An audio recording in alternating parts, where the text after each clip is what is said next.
الحمد لله رب العالمين. اللهم صل وسلم وبارك على محمد وعلى آل محمد. اللهم انفعنا بما علمتنا وعلمنا ما ينفعنا وزدنا علما وبارك لنا في علمنا وارزقنا الإخلاص في القول والعمل كاملا وعلما نافعا لا ينسى وتوفيقا دائما وصحة ويقينا. آمين يا رب العالمين. Alhamdulillah kaum muslimin rahimakumullah. Kita lanjutkan pengajian tafsir satu hari satu halaman. Kita masih membahas surah An-Nisa halaman 94. An-Nisa ayat 95 sampai 101 insyaallah taala. A'udzu billahi as-sami'il 'alim minasy syaithanir rajim min hamzihi wa nafthihi wa nafthihi. لا يستوي القاعدون من المؤمنين غير أولي الضرر والمجاهدون في سبيل الله بأموالهم وأنفسهم. فضل الله المجاهدين بأموالهم وأنفسهم على القاعدين درجة وكلا وعد الله الحسن وفضل الله المجاهدين على القاعدين أجرا عظيما درجات منه ومغفرة ورحمة وكان الله غفورا رحيما. إن الذين توفاهم الملائكة ظالمي أنفسهم قالوا فيم كنتم قالوا كنا مستضعفين في الأرض قالوا ألم تكن أرض الله واسعة فتهاجروا فيها فأولئك مأويهم جهنم وساءت مصيرا. إلا المستضعفين من الرجال والنساء والولدان لا يستطيعون حيلة ولا يهتدون سبيلا فأولئك عسى الله أن يعفو عنهم وكان الله عفوا غفورا. ومن يهاجر في سبيل الله يجد في الأرض مراغما كثيرا وسعة ومن يخرج من بيته مهاجرا إلى الله ورسوله ثم يدركه الموت فقد وقع أجره على الله وكان الله غفورا رحيما. وإذا ضربتم في الأرض فليس عليكم جناح أن تقصروا من الصلاة إن خفتم أن يفتنكم الذين كفروا إن الكافرين كانوا لكم عدوا مبينا. الحمد لله رب العالمين. اللهم ارحمنا بالقرآن آمين. Pada ayat-ayat yang kita baca ini ada beberapa kata yang bisa dibaca dengan dua bacaan. Yang pertama pada ayat 95 ghairu ini boleh dibaca dengan nasab ghaira, ra-nya di fathah. Kemudian pada ayat 97 innal ladzina tawaffahum. Ini asalnya itu adalah tatawaffahum, asalnya begitu. Tapi orang Arab kesusahan mengucapkan tak yang double, tata susah. Maka dihapus satu sehingga menjadi tawaffahum. Karena itu sebagian ahli qiraah mentasydid tak supaya menunjukkan bahwa tak asalnya adalah dua ya. Innal ladzina tawaffahum untuk menunjukkan apa? Taknya itu asalnya dua. Kemudian ini tak ketemu dengan dha. Ini boleh dengan idgham. Malaikal zalimi kadza taknya hilang masuk pada dha. Kemudian tadi saya membaca fimah. Ini kalau berhenti boleh pakai ha sakat. Fimah kalau berhenti saja ya. Tapi kalau lanjut tidak boleh. Fima kuntum. Kemudian yang terakhir kita temukan kata-kata mana tadi? Ya ini aja lah ya. Misalnya ajru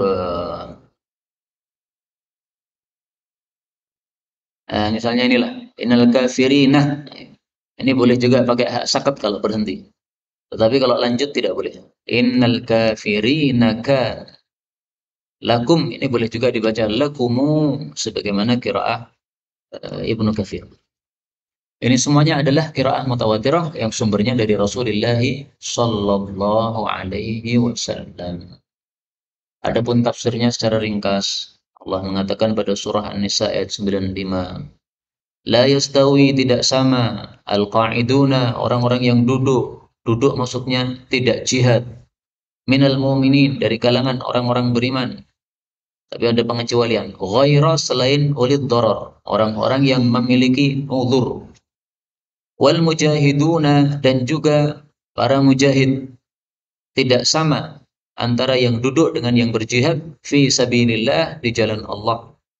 Bi amwalihim, dengan harta mereka, wa anfusihim, dan jiwa-jiwa mereka. Tidak samanya bagaimana? Faddalallah, Allah memberikan kelebihan al-mujahidin, orang-orang yang duduk, orang-orang yang berjihad, bi amwalihim wa anfusihim, dengan harta dan jiwa mereka, alal qa'idina, dibandingkan orang-orang yang duduk yang tidak ikut perang, darajatan, satu derajat. Wa kullan, dan masing-masing, wa'adallah, Allah menjanjikan al-husna, akan surga. Al-husna itu artinya sesuatu yang terbaik, maksudnya surga. Wa faddalallah, dan Allah melebihkan al-mujahidina, orang-orang yang jihad, alal qa'idina, atas orang-orang yang duduk yang tidak jihad, ajran azima, pahala yang besar.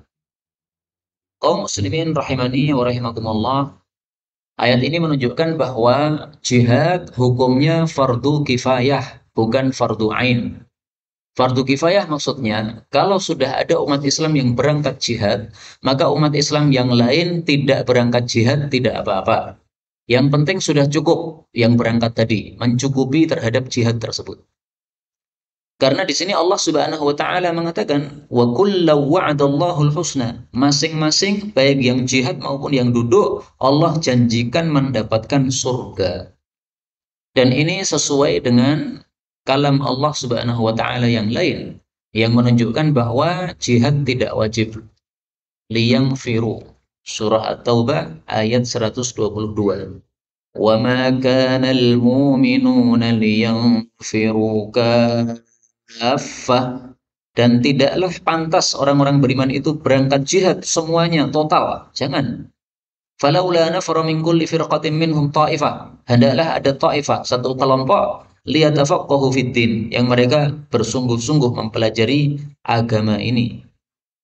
Sehingga ada dua kelompok, ya, kelompok mujahid dan kelompok para tulabul ilm atau pelajar ilmu. Ini supaya dua-duanya maju, yaitu jihadnya dan ilmunya. Dalam ayat ini Allah Subhanahu wa taala mengatakan la yastawi, tidak sama antara qa'idun, orang-orang yang duduk, maksudnya yang tidak ikut perang Badar. Tidak sama dengan siapa? Dengan wal mujahidun, dengan orang-orang yang berjihad, yaitu yang ikut dalam perang Badar. Ini asal ayat ini turunnya berkaitan dengan perang Badar. Tapi ini hukumnya berlaku untuk semua perang. Ya. Kalau ada perang apapun, maka yang berangkat itu lebih utama daripada yang tidak berangkat. Meskipun yang tidak berangkat juga tidak berdosa karena sudah diwakili oleh orang-orang yang berangkat. Rasul Shallallahu Alaihi Wasallam pernah mengatakan, wal ajru bainahuma, liyam ba'if, hendaklah bangkit, maksudnya berangkat perang, mingkul rojulain, dari setiap dua orang, ahaduhuma, salah satu dari keduanya. Wal ajru, pahala, bainahuma, dibagi berdua. Artinya ini Bani Lihyan, ini para sahabat Nabi ini, masing-masing setiap dua orang disuruh satunya berangkat, satunya menyiapkan. Satunya yang mengeluarkan harta, satunya yang mengeluarkan nyawa atau jiwa. Nah, maka karena dua-duanya ikut andil, satunya harta, satunya jiwa, maka pahala dibagi berdua. Ini menunjukkan bahwa apa? Bahwa jihad itu tidak fardu ain, tapi fardu kifayah. Al-ajru bainahuma itu maksudnya sama-sama dapat pahala, ya. Bukan berarti pahalanya jadi berkurang, tidak, ya, tapi apa? Sama-sama dapat pahala. Kemudian di sini ada kata-kata ghaira ulid darar, selain orang-orang yang memiliki penyakit. Doror itu adalah suatu penyakit pada tubuh kita. Ini termasuk udzur. Udzur untuk tidak bisa perang. Misalnya pincang, misalnya lagi buta, misalnya lagi sakit yang tidak bisa bangkit dari tempat tidurnya. Nah, itu semuanya termasuk doror. Ini adalah satu kalimat sisipan. Dan ini adalah wahyun sari'. Satu wahyu yang sangat cepat turunnya. Mari kita lihat kisahnya. Kenapa disebut sebagai wahyu yang cepat turunnya. Diriwayatkan oleh Bukhari dan Muslim, Sahihain. Dari Bara' bin Azib, dia mengatakan, tatkala turun ayat la yastawil qa'idun, maka Rasul Shallallahu Alaihi Wasallam memanggil Zaid bin Thabit, pencatat wahyu. Maka dia datang membawa katif, yaitu apa kalau sekarang ya, kertas untuk dia tulis di situ. Maka datanglah Ibnu Ummi Maktum, ini sahabat Nabi yang buta. Dia mengadukan dororatahu, tentang butanya. Dalam riwayat yang lain disebutkan dia mengatakan, demi Allah, kalau saya mampu jihad, saya pasti akan berangkat jihad. Tapi karena saya tidak mampu, saya nggak bisa melihat apa-apa, saya nggak berangkat jihad.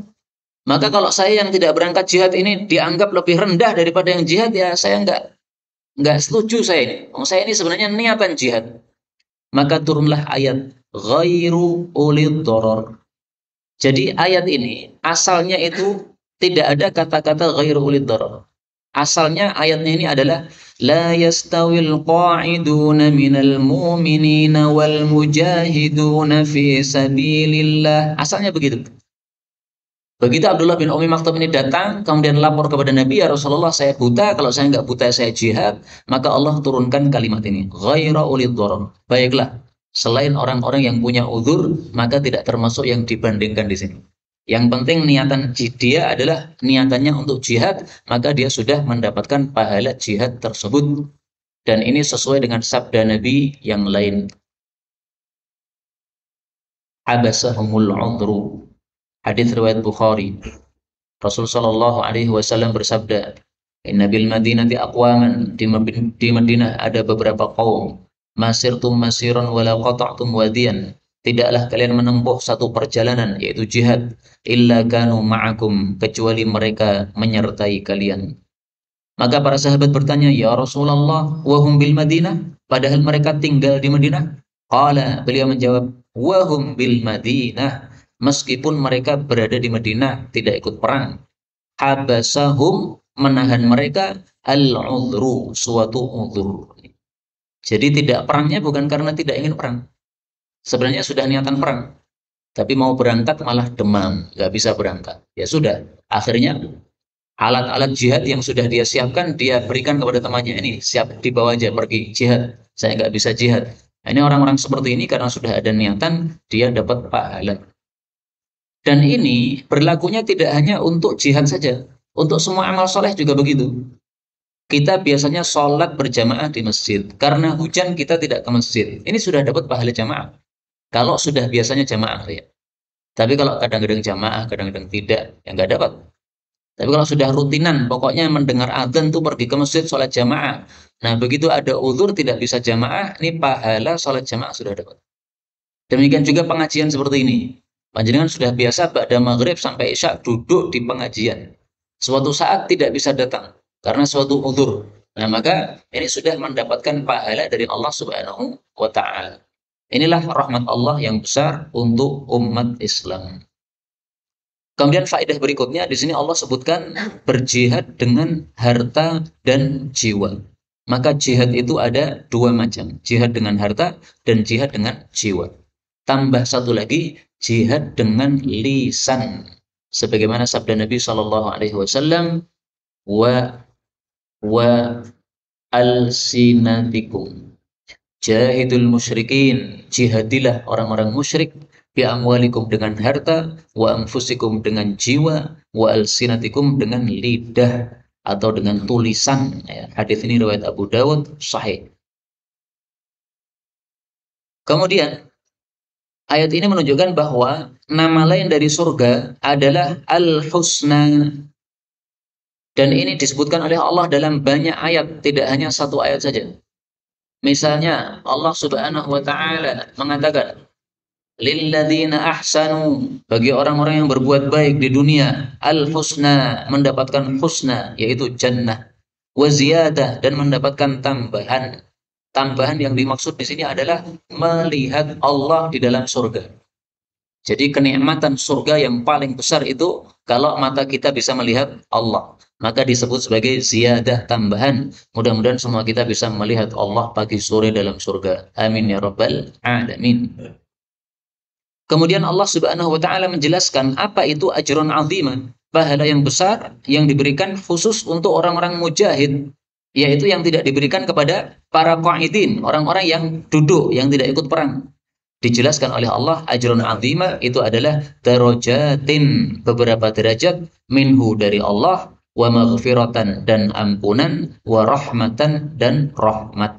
Wa kana Allahu, dan adalah Allah, ghafuran, maha pengampun, rahiman, maha penyayang. Nah, maka ayat 96 surat An-Nisa ini termasuk contoh menafsirkan Quran dengan ayat Quran yang lain. Ajrun azimah, tafsirannya apa? Tafsirannya kalimat berikutnya. Berarti ini menafsirkan Quran dengan Quran. Nah, sekarang muncul pertanyaan.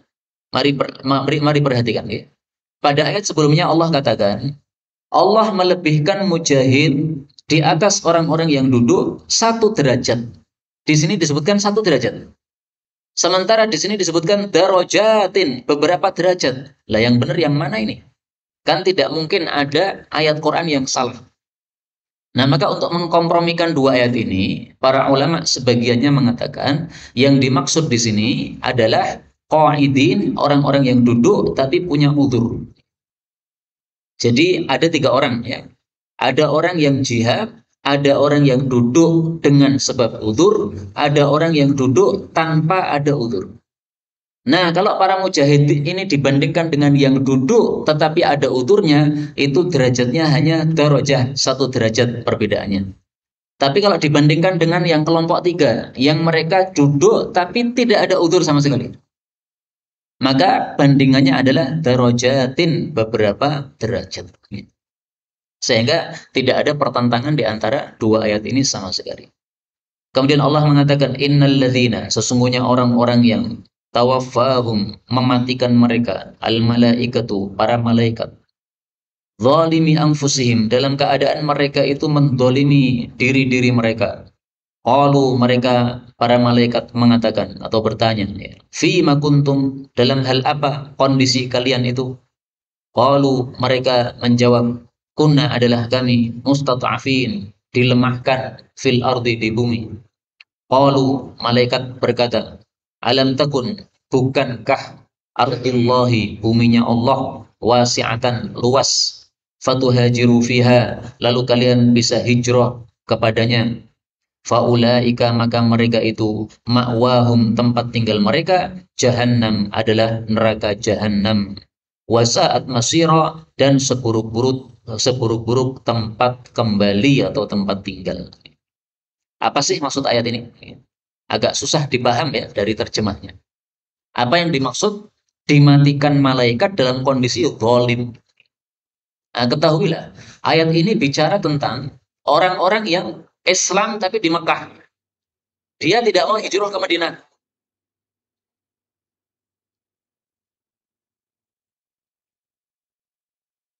Mekah di selatan, Madinah di utara.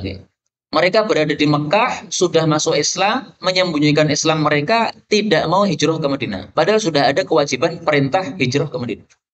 Padahal mereka mampu. Ya. Jadi mereka tidak mau hijrah, tapi apa? Mampu. Nah, pada waktu perang Badar, mereka dipaksa oleh orang-orang kafir untuk ikut perang Badar. Akhirnya mereka ikut keluar, terpaksa. Akhirnya dalam kondisi perang itu, kaum muslimin ya nggak ngerti mana yang Islam, mana yang belum Islam. Ya semuanya diserang dan mereka kan berada di kelompok musuh. Akhirnya ada yang mati-mati mereka itu. Nah, orang-orang yang mati di barisan musuh, meskipun sudah masuk Islam, tapi karena tidak mau hijrah ke Madinah, itulah yang dimaksud zalimi anfusihim. Mati dalam keadaan mendolimi diri mereka, yaitu karena tidak mau melakukan hijrah ke Madinah. Ini ayat ini turun berkaitan dengan kondisi ketika hijrah ke Madinah masih wajib. Tapi setelah terjadi Fathu Makkah, hijrah ke Madinah sudah tidak wajib lagi. Sebagaimana sabda Nabi Shallallahu Alaihi Wasallam, beliau mengatakan, La hijrata ba'dal fathi. Sudah tidak ada lagi kewajiban hijrah dari Mekah ke Madinah ba'dal fathi, setelah Fathu Makkah. Kenapa? Li'annaha sarat dara Islam. Karena Mekah setelah Fathu Makkah sudah menjadi negara Islam. Nah, maka ayat ini bicara tentang apa? Orang-orang yang sebenarnya mampu hijrah dan waktu itu masih wajib hijrah, tapi mereka tidak mau hijrah. Maka ketika sudah dimatikan oleh malaikat, malaikat itu bertanya, Fima kuntum, kondisi kalian bagaimana ini? Kok kalian berada di barisan musuh ini gimana ini? Padahal kalian mengakunya Islam. Nah, maka mereka menjawab, kami dilemahkan di bumi. Kami terpaksa keluar bersama orang-orang kafir ini. Niatan kami tidak ada niatan memerangi Nabi Muhammad. Oh, kami ini orang-orang Islam. Tapi kami terpaksa, dipaksa keluar. Karena kami berada di Mekah. Nah, maka ditanya oleh malaikat, dibantah oleh malaikat. Bukankah bumi Allah itu luas? Kalian bisa hijrah sehingga tidak dipaksa untuk ikut memerangi umat Islam. Nah, Allah ancam mereka itu tempatnya di neraka dan sejelek-jelek tempat kembali. Na'udzubillahi min syarri dzalik. Tapi dalil seperti ini tetap harus dikembalikan kepada kaidah yang sudah sering saya sampaikan. Kaidahnya apa? Tidak akan kekal di neraka kecuali orang-orang kafir. Nah, kalau mereka masih muslim, maka tentu saja yang dimaksud tempat tinggalnya di neraka, ini maksudnya ya masuk neraka karena mereka tidak melakukan perintah Allah, yaitu hijrah. Tapi Islamnya ya masih Islam. Itu kalau apa? Mereka tidak dianggap sebagai kafir. Tapi kalau di mata Allah mereka adalah kafir, ya berarti ma'wahum jahannam adalah apa? Tempat tinggal kekal di neraka. Tapi kalau di mata Allah mereka masih muslim, karena memang mereka sebenarnya muslim, hanya saja mereka belum mau hijrah ke Madinah, maka dimasukkan neraka alias dihukum di neraka dulu sebelum dimasukkan surga. Kemudian Allah Subhanahu wa taala memperkecualikan lagi. Karena ada orang-orang yang tidak bisa hijrah ke Madinah, memang tidak mampu. Allah mengatakan illa kecuali al-mustata'afin, orang-orang yang dilemahkan, minar rijali dari kalangan laki-laki, wan nisa'i dan wanita-wanita, wal wildani dan anak-anak, la yastati'una, mereka tidak mampu hilatan untuk berbuat hilah, ya berbuat usaha untuk hijrah, tidak mampu. Wala yahtaduna, dan mereka tidak mendapatkan petunjuk sabila akan jalan, yaitu jalan ke Madinah, mereka nggak ngerti. Nah, orang-orang seperti ini diperkecualikan oleh Allah. Contohnya siapa? Kata Ibnu Abbas, riwayat Imam Bukhari, saya dan ibu saya termasuk al-mustata'afin, orang-orang yang dilemahkan dari kalangan laki-laki, wanita, dan anak-anak. Karena namanya anak-anak nggak ngerti bagaimana hijrah ke Madinah. Wanita juga begitu, nggak pernah pergi-pergi jauh, sehingga menuju ke Madinah, arahnya mana nggak ngerti. Zaman dulu belum ada bis dan pesawat terbang dan sebagainya seperti masa sekarang ya. Kalau sekarang kan tinggal bayar, saya mau ke Madinah, selesai. Nah, zaman dulu pakai onta, susah. Maka di sini diperkecualikan, la yastati'una hilah. Diperkecualikan kalau tidak mempunyai hilah, tidak mempunyai tipu daya untuk bisa keluar dari Mekah. Karena setiap orang muslim keluar dari Mekah menuju Madinah itu pasti dimata-matai orang kafir. Akan dicegat di jalan. Kalau sudah ketemu di jalan akan ditarik lagi, dibawa kembali ke Mekah, nggak boleh keluar ke Madinah. Nah, orang-orang yang seperti itu nggak mampu untuk keluar dari Mekah karena tidak mampu melakukan suatu tipu daya untuk bisa keluar dari Mekah, mereka dimaafkan oleh Allah. Demikian juga yang mampu untuk keluar tapi la yahtaduna sabila, jalannya nggak ngerti. Ini juga dimaafkan. Sebenarnya saya mampu, saya malam-malam pergi dari Mekah. Orang-orang tidak akan mengetahui saya. Saya setiap hari itu keluar membawa kambing-kambing misalnya. Nah, maka saya akan pura-pura keluar dari Mekah membawa kambing-kambing, nanti saya lanjutkan hijrah. Tapi ternyata jalannya ke sana nggak ngerti. Ya sudah, dimaafkan juga. Apa dalilnya Allah memaafkan? Allah mengatakan faulaika, maka mereka itu asallahu, semoga Allah ayyafu anhum, memaafkan mereka. Wa kana Allah, dan adalah Allah afuwan, maha pemaaf, ghafura, maha pengampun. Perhatikan kata-kata asa, semoga. Para ulama mengatakan, ini kaidah dalam tafsir ya. Asa minallahi mujibah. Kata-kata asa kalau yang mengucapkan adalah Allah, ya. Kata-kata semoga kalau yang mengucapkan adalah Allah, itu artinya suatu kepastian. Jadi tidak seperti kata-kata semoga yang mengucapkan kita. Besok kajian nggak usah. Ya semoga kajian. Ya, semoga itu ya berharap saja.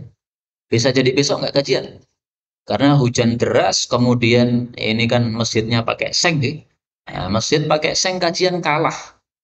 Nah, kalau masjidnya pengen kajiannya meskipun hujan deras, ya dibuat masjid apa ber AC, ruangannya tertutup, ya, Masya Allah. Ya. Nah, ini hujan di luar deras nggak terdengar. Maka kadang-kadang di sini saya berhenti sebentar, itu karena motornya Masya Allah, ya. Suara knalpotnya nganyel ge, ya.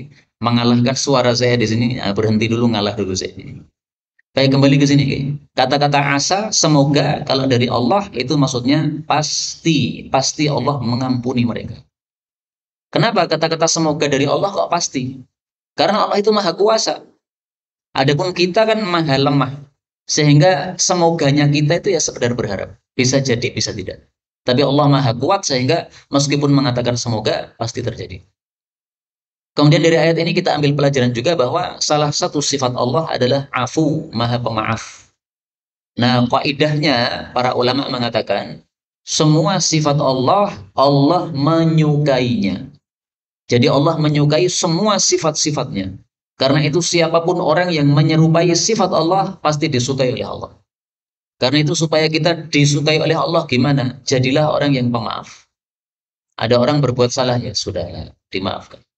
Apalagi minta maaf, jangan sampai mengatakan tidak akan saya maafkan sampai kiamat. Nah, jangan begitu. Ya. Minta maaf dan dimaafkan. Afuwan itu kalau pengen dicintai oleh Allah Subhanahu wa taala.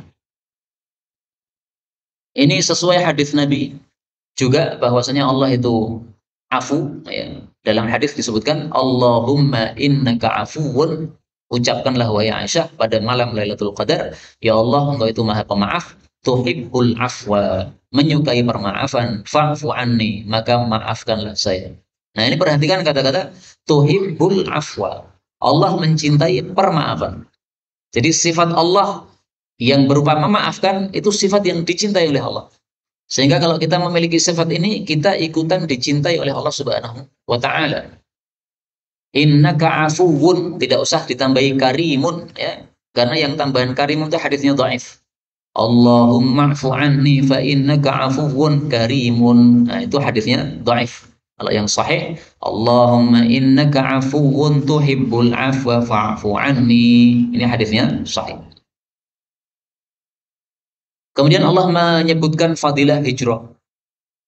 Waman dan barang siapa yuhajir yang hijrah fi sabilillah di jalan Allah, yajid dia akan mendapati fil ardi di bumi muraghaman, tempat yang luas atau tempat menyelamatkan diri, kathiran yang banyak, wasa'atan dan kelonggaran, maksudnya kelonggaran rizki. Wa may yakhruj dan barang siapa yang keluar min baitihi dari rumahnya muhajiran karena hijrah ilallah kepada Allah wa rasulihi dan rasulnya, thumma kemudian yudrikhu menjemputnya al mautu kematian, yaitu di tengah jalan sebelum sampai tempat hijrah, faqad waqa'a maka sungguh telah pasti ajruhu pahalanya itu alallahi atas Allah, wa kana Allah dan adalah Allah ghafuran maha pengampun, rahiman maha penyayang. Ayat ini menjanjikan bahwa siapapun yang melakukan perintah hijrah, maka pasti akan dapat tempat. Tidak mungkin Allah menyuruh hijrah, tapi tidak ada tempat untuk hijrah, nggak mungkin. Maka ini janji dari Allah. Siapa yang hijrah pasti mendapatkan muragham. Muragham itu apa? Kata Ibnu Katsir, muragham adalah at-tamannu' alladzi yutakhallas bih. Tempat di mana kita bisa menyelamatkan diri dari gangguan orang-orang kafir. Di Mekah kan diganggu, nggak bisa ibadah. Nah, maka hijrah ke Madinah pasti bisa ibadah di sana. Nah, orang Indonesia nggak perlu hijrah. Kenapa? Di Indonesia kita masih ibadah bebas. Sholat boleh, pengajian boleh, adzan pakai bahasa Arab boleh. Seandainya Indonesia dibuat seperti Turki zaman dulu ya, Kemal Atatürk itu. Adzan tidak boleh pakai bahasa Arab, sholat tidak boleh jamaah di masjid dan sebagainya. Nah, kita hijrah saja dari Indonesia. menuju tempat yang kita bisa bebas ibadah kepada Allah Subhanahu wa taala. Kemudian selain dijanjikan ada tempat menyelamatkan diri, juga dijanjikan sa'ah, rizki, dijanjikan dilonggarkan oleh Allah Subhanahu wa taala. Dari sini sebagian orang mengambil kesimpulan juga. Kesimpulan yang lain ya, tidak berkaitan dengan masalah ini. Kalau kita ada kesempitan rizki di satu tempat, maka silahkan hijrah ke tempat lain, insya Allah dilonggarkan rizkinya oleh Allah. Misalnya di Solo, cari kerjaan nggak ada. Nah, jangan tinggal di Solo. Karena berarti rezeki Anda tidak di Solo. Tapi kalau cari kerjaan di Solo ada, ya sudah. Nggak perlu pindah. Tapi di Solo cari kerjaan nggak ada, pindah tempat lain. Pasti engkau akan mendapatkan rezeki di tempat tersebut. Karena rezeki Allah sangat-sangat luas sekali dimanapun kita berada. Dan ayat ini semakna juga dengan kalam Allah dan dengan sabda Nabi dalam hadis yang sahih.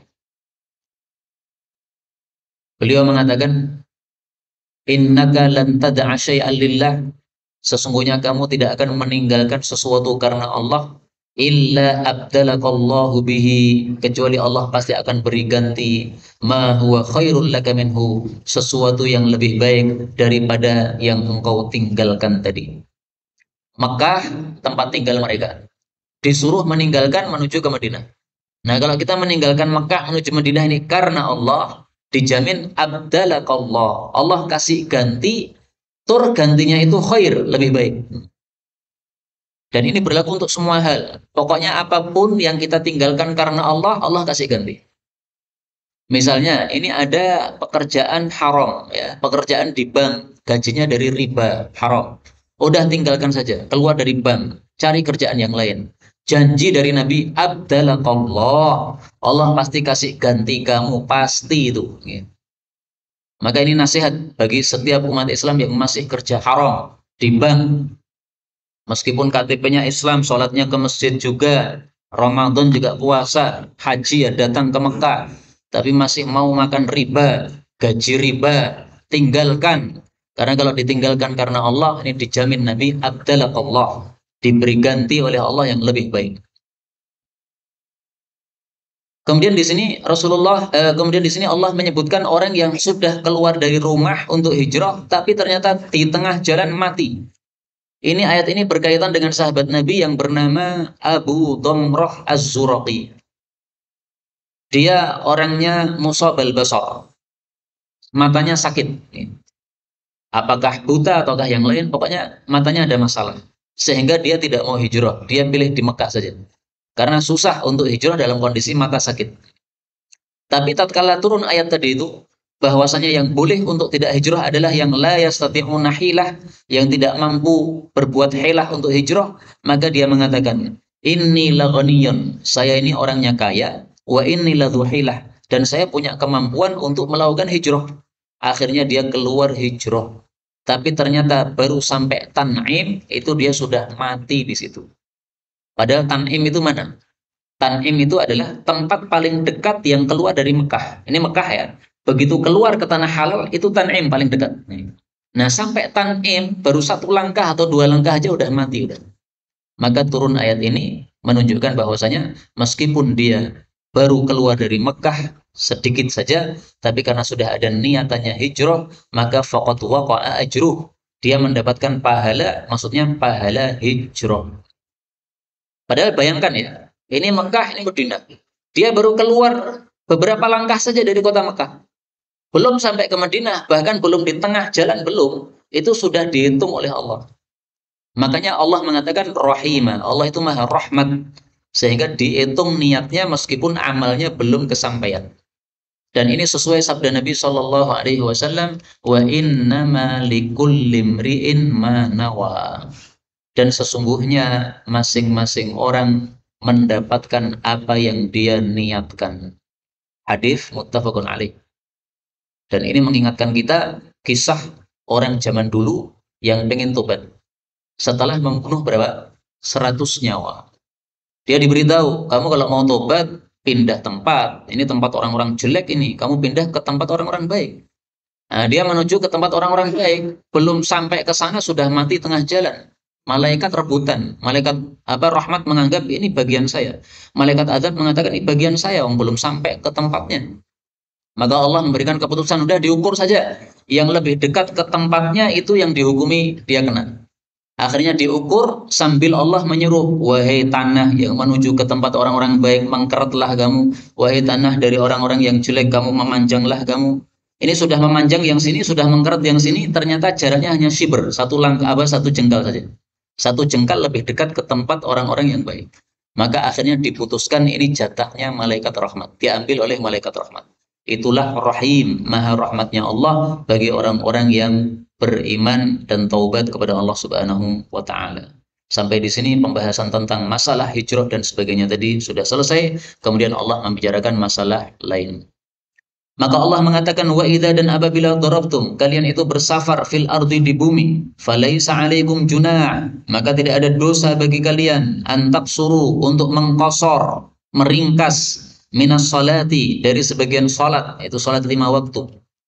In khiftum, jika kalian khawatir, ayaftinakum, bahwasanya menyerang kalian, alladzina kafaru, orang-orang kafir, yaitu di tengah jalan diserang orang-orang kafir.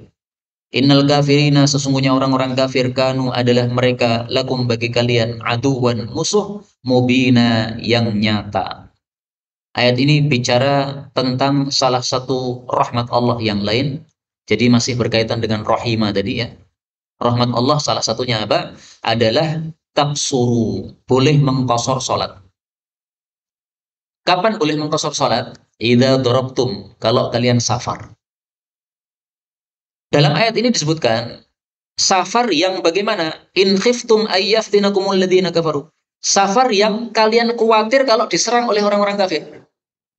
Lagi sholat 4 rakaat, belum selesai 4 rakaat sudah diserang orang kafir.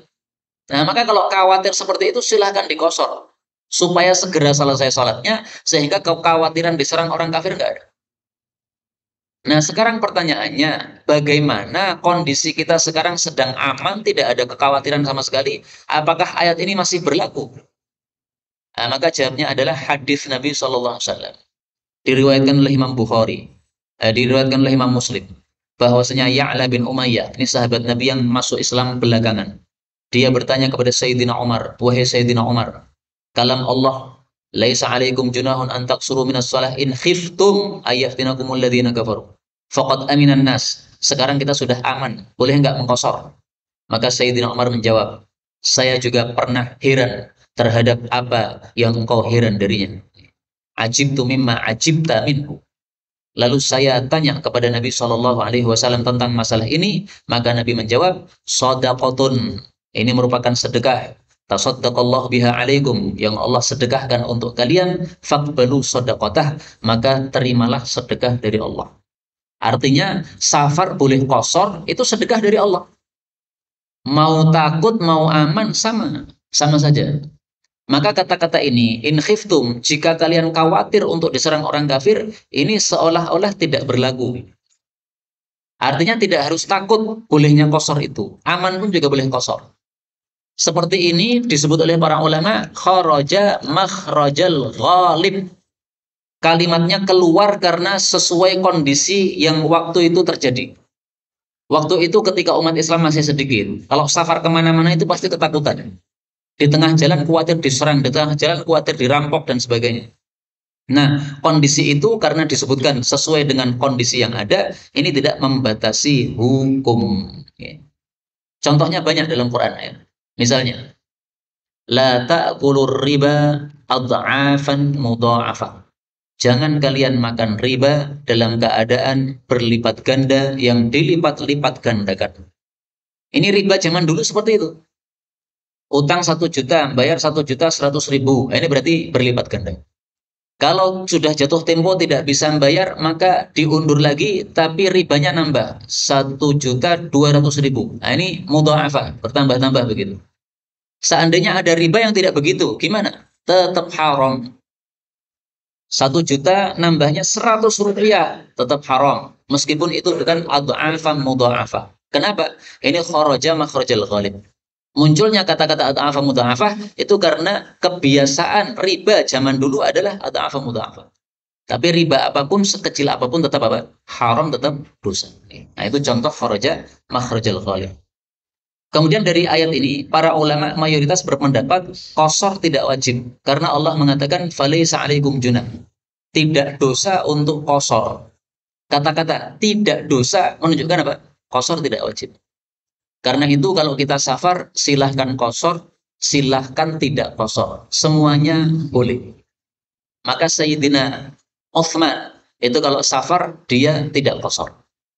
Istri Nabi Aisyah kadang-kadang qasar, kadang-kadang tidak qasar. Ketika dia ditegur, loh, Nabi itu selalu qasar kalau safar. Maka dia mengatakan, saya tidak keberatan. Maka saya tidak qasar. Maka tidak qasar juga boleh, meskipun qasar lebih utama. Nah, sebagai penutup, qasar itu dalam mazhab Syafi'i ada syaratnya 7. Syarat pertama, jarak tempuhnya harus 2 marhalah alias 80 kilo. Syarat yang kedua, bahwa safarnya safar yang mubah, bukan safar maksiat. Kalau safar maksiat, safar untuk merampok, nggak boleh qasar. Kemudian syarat ketiga, harus tahu bahwa boleh qasar. Nggak boleh hanya ikut-ikutan, sementara nggak tahu qasar itu apa, ya nggak boleh melakukan. Syarat yang keempat, harus ada niatan untuk mengqasar sejak takbiratul ihram. Allah, nah begitu Allahu Akbar ini kita niatan qasar. Jangan niatannya setelah masuk rakaat pertama baru niat, nggak boleh. Rakaat pertama selesai baru niat qasar, nggak bisa. Syarat berikutnya, tidak boleh bermakmum dengan orang yang sholatnya 4 rakaat dalam satu bagian apapun dari sholatnya. Jadi kalau imamnya 4, wajib 4 meskipun kita terlambat. Syarat berikutnya, sholatnya sholat yang 4 rakaat, itu yang bisa dikosor. Maka sholat subuh nggak bisa dikosor, sholat maghrib nggak bisa dikosor. Kemudian dawamus safar ila tamamiha, masih kondisi safar sampai selesainya sholat. Sholatnya 2 rakaat kan. Nah, sampai salam itu masih qasar. Tapi kalau sebelum salam sudah tidak masih safar ya. Kalau sebelum salam sudah tidak safar, nggak boleh qasar. Contoh misalnya, saya safar naik kapal ya. Rumah saya di pinggir di pinggir sungai. Kemudian ketika saya sholat, saya belum selesai sholat, kapalnya sudah berada di depan rumah saya. Nah, ini qasar nggak boleh. Kenapa? Karena kita sudah sampai rumah. Maka dawamus safar ila tamamiha. Harus masih kondisi safar ketika selesai dari sholat tersebut. Ini syarat-syarat dalam mazhab Syafi'i ada 7. Wallahu a'lam bishawab. Walhamdulillahi rabbil alamin.